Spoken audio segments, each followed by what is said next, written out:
Hello and welcome to another round of Magic gameplay, specifically for the modern format. On the left we have Peter DiCarlo playing Rakdos Goblins, that'll update eventually, and Kevin Good playing Jund, Saga, Ragavan, Darcy, all that good stuff. I think it's just called Jund Saga. I think it's like what the community has settled on calling it.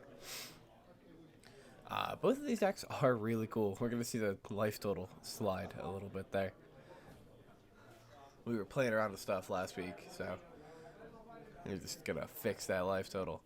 Kevin's gonna fetch a shock for a Blood Crypt, and he's gonna play an Inquisition of Kozilek. Take a peek at Peter's hand here. It's also the nice part, because like when I'm sitting there watching live, you know, if I don't know what you're on just from talking to you, I have to like sit and wait and be like, okay, what are they playing? And then, alright, he's gonna play a land that says if you reveal a goblin, it comes in untapped. Alright, Kevin's gonna put a Verdant into play. This deck is, like, the Rakdos Goblin deck is pretty cool. I wasn't able to pay too much attention because of just other stuff I was working on, but it's got some cool pieces to it. And I've seen a lot of random Goblin stuff that's just pretty cool. Alright, Kevin's gonna fetch out of fires. He's gonna play a red and 6. That beautifully expensive Mythic Planeswalker from Modern Horizons 1. This is so good. Just uptick buyback a land. Alright, gonna play reveals a different goblin this time, but he's gonna do the same thing. And then, unfortunately, I do not know the name of all of the goblins in the deck. I'm not even gonna pretend to know. There's a lot of different goblins, so I'm gonna apologize for that one. But look like Kevin just drew a lightning bolt. Puts the Verdant back into play. Probably gonna fetch off of it, then buy it back with the Wrenn.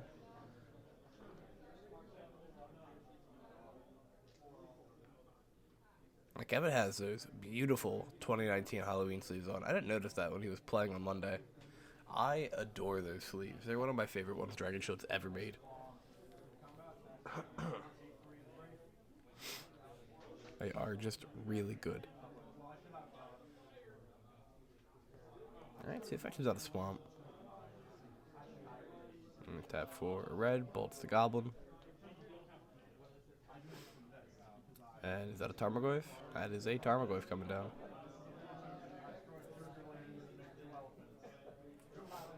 We have sorcery, instant, artifact, creature, land currently. Yeah, so 5. Buys back the first Verdant.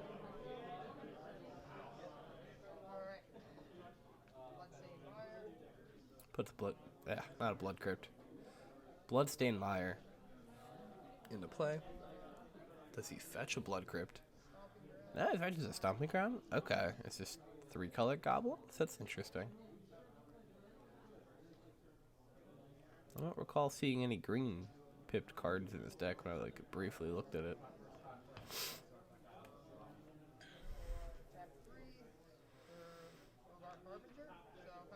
Alright, gonna play out another goblin.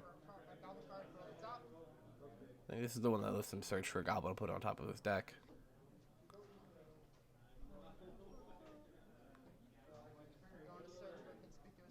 Puts a Conspicuous Snoop on top.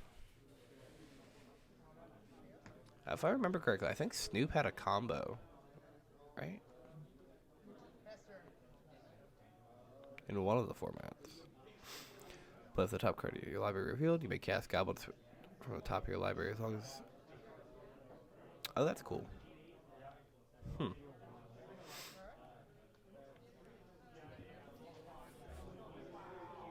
Right, so Kevin pings the goblin with red and 6. Puts the Saga into play. Do we have a Ragavan? That would be disgusting. That's Ragavan. Yep. Alright, gets in for some damage. He gets 7, right? Because the Tarmogoyf is still a 5/6. Makes the treasury, hits the Snoop. It's such a bad feeling, man, when you tutor something to the top of your deck and then your opponent just plays a Ragavan on the next turn. Like, that just is not a feel good moment.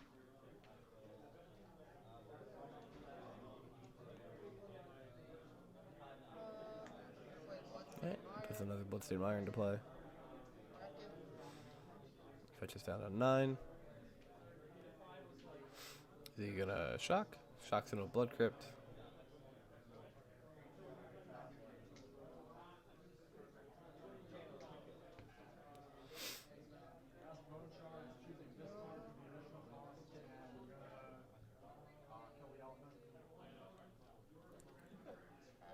Looks like we have the Tutor Goblin again. Yep. Hmm.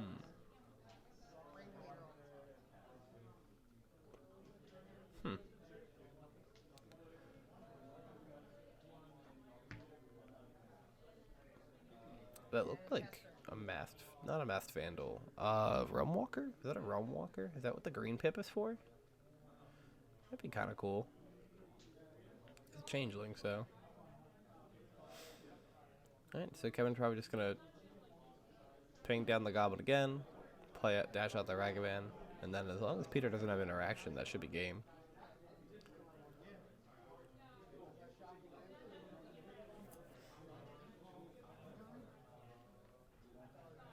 Fetches out the stomping ground. Probably not necessary. But he could have wanted the second red source. Maybe he has like a lightning bolt in hand in case the Ragavan gets bolted. That way the Tarmogoyf hits for 5 and then Kevin could shoot it with the bolt. Dashes Ragavan. And hits for 7.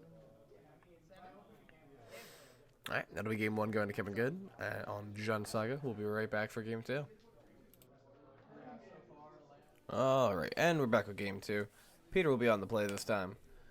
Both players look like they just kept 7 cards, which is good. Never want to see, like, a player mull down. Oh, alright, never mind. I lied to you.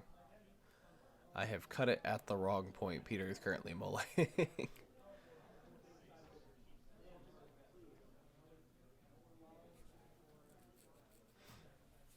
I wonder if, like, the game plan for Peter's deck is just beat down with goblins, or if there's a combo to it. It's pretty cool. I mean, no matter what, like, it was an interesting deck, and I was like, I have to get goblins on stream. That sounds amazing. Yes.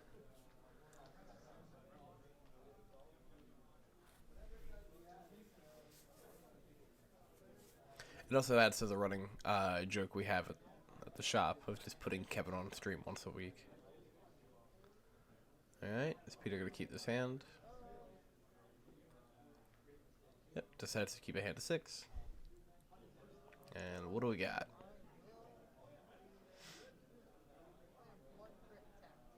Alright, just to tap Blood Crypt in passing.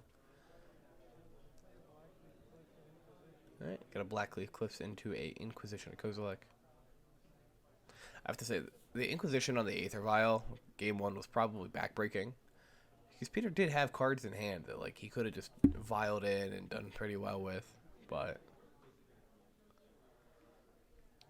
losing that much tempo, because deck definitely feels like something, like, this deck definitely wants to drop multiple people a turn, I would imagine. Playing out, like, one goblin a turn is just not going to feel too good. Alright. So we got a mountain for Peter. We got a fetch land for Kevin. And he's going to go ahead and fetch away and find something. Probably either a stomping ground or overgrown tomb. Imagine the stomping. Oh, okay, overgrown tomb. Guess he needs black and green right now. He could play a heavier black pip or black focus than most of the Jund Saga decks. I feel like they're usually red-green leaning with a black splash. But actually, this makes sense. Darcy and then another Inquisition. He's going to get the Surveil trigger off the Darcy. Choose to dump the other Dragon's Rage Channeler. And Probably taking the Tire Fire, right? That way you don't immediately lose your Dragon's Rage Channeler. I feel like you could deal with most other stuff in the deck. Alright. Takes the turn 3 play.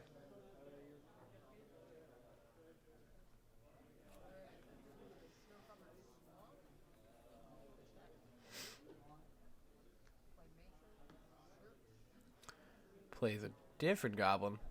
I think this does something similar to the other one, where it just tutors one out and puts it on top of the deck.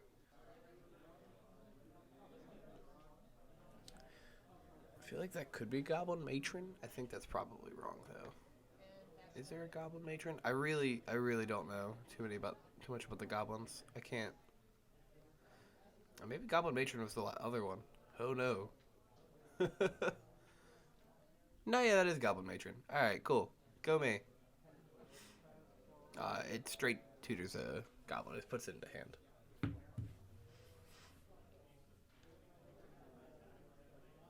Cool. Ren 6 comes down. There's also a Mishra's Bauble getting played. Having a Darcy and this casting Planeswalkers feels so good. Like, it's just absurd. You get immediate value off the Planeswalker besides the, the value you're usually going to get off your Planeswalker. That's pretty cool.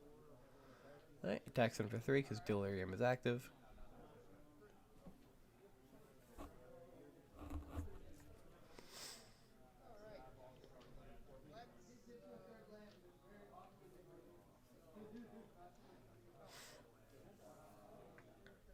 Do we play out the Snoop here? I don't know if you do.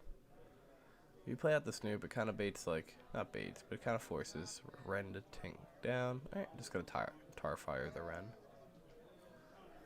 Which is also a fair thing to do.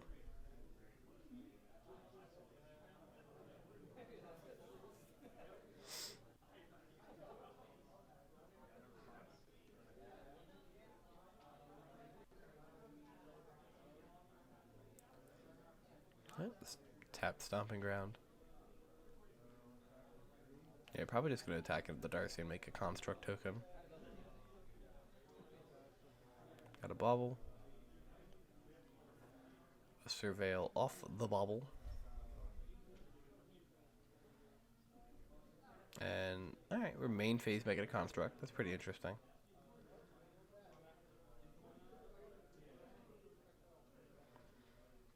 I guess it doesn't really matter when you make the construct in this deck, but I feel like typically you want to do it during your opponent's turn. That way you're bluffing mana for other spells. Yeah, we have a Goblin Pass. Draw. Yep, just make another construct.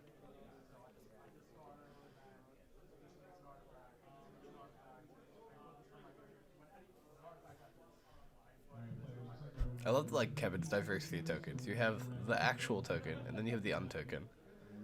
I'm about it. I have the Pirate's Spell Bomb.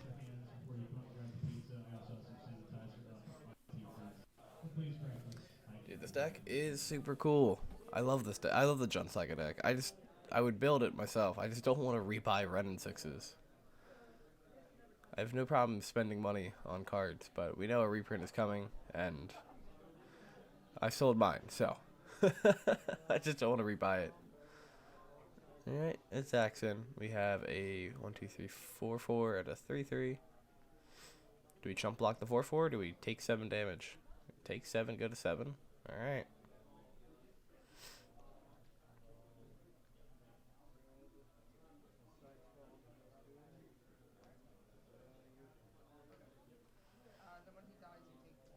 Okay, I was like, did we not go to 7? Did I just not update the life? There we go.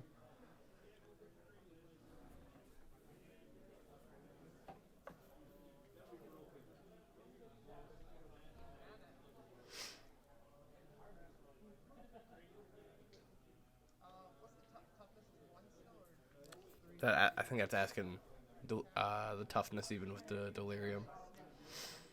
Alright, plays with the Snoop. I'm gonna reveal a Goblin Matron.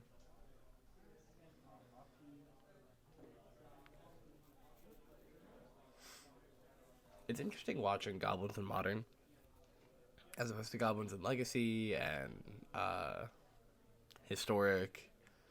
like commander. Like not having Muxus is just absurd. Muxus is just too good for the deck to not have. So it's weird just not seeing it. Alright, we're gonna see an attack for 10 here. I think no matter what, that should be game, yeah. That blocks that. Is my math wrong? Oh, he popped the spell bomb. Okay, alright. Goes to 1. And I don't think Peter can play out enough creatures. Also, the Darcy's just lethal in the air.